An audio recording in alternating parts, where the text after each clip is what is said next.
की बारगाह बेकस पनाह में दरूद और सलाम का नजराना अकीदत पेश करते हैं तो बड़े बावाज़े बुलंद अस्सलातु वस्सलाम अलैका या रसूल अल्लाह, अस्सलातु वस्सलाम अलैका या रसूल अल्लाह, अस्सलातु वस्सलाम अलैका या हबीब अल्लाह सल्लल्लाहु तआला अलैहि वसल्लम।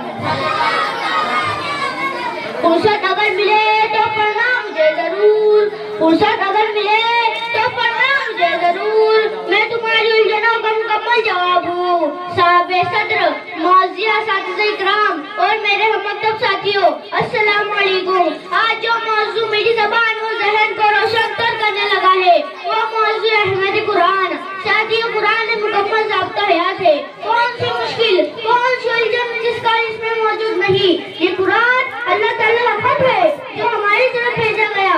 अगर हमारे दोस्त का खत हमारी तरफ आए और वो किसी इस ज़बान में हो जो हम ना पढ़ सके तो हमारी हर मुमकिन कोशिश होगी कि कोई हमें ये बता दे कि दोस्त ने इस खत में हमारी रीत क्या लिखा है। मगर अफसोस अल्लाह तबारक व तआला की तरफ से आ गई।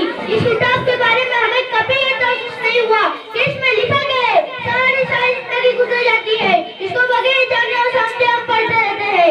मखमली गिलास में पूछिएगा कुरान रखा है, मखमली गिलास में पूछिएगा कुरान रखा है, इस मसलक के खजाने को बांध रखा है। साथियों, कुरान करीम रूहानी और जिस्मानी दोनों किस्मों की बीमारियों के लिए शिफा है और खुद नबी करीम सल्लल्लाहु अलैहि वसल्लम ने मुश्किलात, आफत और बीमारियों में कुरान के लिए इलाज की तरीके फरमाई है। कुरान मजीद के सामने कोई बातिल नहीं दे सकता।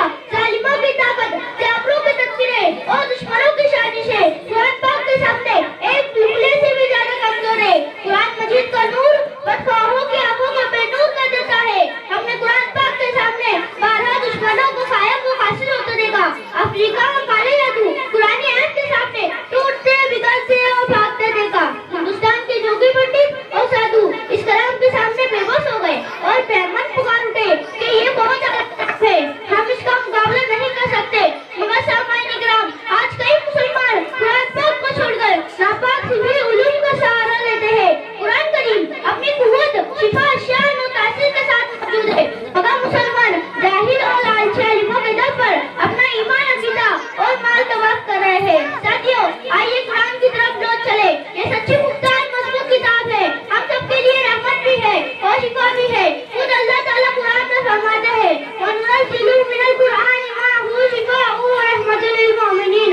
साथियों, उम्मत के इल्म में शिफा भी कुरान का हमेशा मामूल रहा है। इसकी बरकत और अफादियत से किसी मुसलमान को इनकार नहीं हो सकता। ये रास्ता खुद कुरान खोल रहा है, ये रास्ता खुद कुरान खोल रहा है। लहजे में मोहम्मद सल्लल्लाहु अलैहि वसल्लम के खुदा बोल रहा है। मुअज़्ज़िज़ सामाईन इकराम, आज के दौर में जबकि अमलियात में काले इल्म और दूसरी बहुत सी खुराफात का रिवाज बढ़ता जा रहा है और इस पर फितना दौर के अंदर कुरान और नबी करीम सल्लल्लाहु अलैहि वसल्लम की इरशादात और आयत कुरान से आम लोगों को मुश्किलात और बीमारियों से निजात दिलाने के लिए बहुत से साहबे इल्म और साहबे फिक़्ह अपना हिस्सा डाल रहे हैं। लिहाजा हमें इन जैसे साहबे इल्म लोगों के साथ राब्ता बनाना चाहिए। अगर हमने दीन व दुनिया की कामयाबी हासिल करनी है तो इसको हमें अपनी जिंदगी में लाना होगा और इस पर अमल भी करना होगा। तुम्हें कोई छोड़ जाए तो रो देते हो, तुम्हें कोई छोड़ जाए तो रो देते हो, तुम जो कुरान और नमाज के बिना जीते हो इसका क्या? शुक्रिया।